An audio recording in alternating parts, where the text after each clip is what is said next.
सिलसिले को आगे बढ़ाते हुए रुख करेंगे समुद्री का। सानिया मॉडल टाउन लाहौर के शोहदा की 7वीं बरसी के मौका पर पाकिस्तानी अवामी तहरीक सिविल सोसाइटी के जेर एहतमाम रैली निकाली गई। रैली के मनाजिर मुलाहिजा फरमाए राना काशिफ की इस रिपोर्ट में।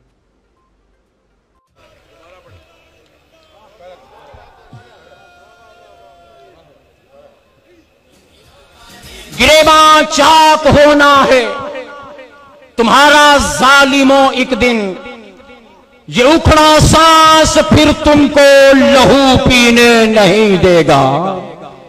ये 17 जून का किस्सा, वो बहते खून का किस्सा हमें मरने नहीं देगा, तुम्हें जीने नहीं देगा।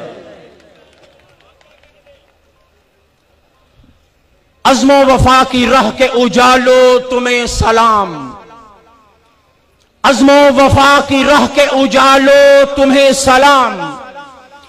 कहती है हर निगाह शहीदो तुम्हें सलाम। ए आसमान इश्क के तारो तुम्हें सलाम। खूं के कफन में तरबतर फूलो तुम्हें सलाम।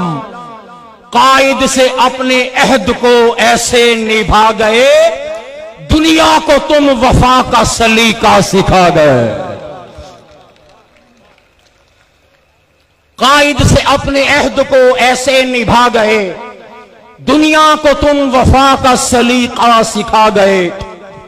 और लाएगी रंग खून की तहरीर देखना, लाएगी रंग खून की तहरीर देखना।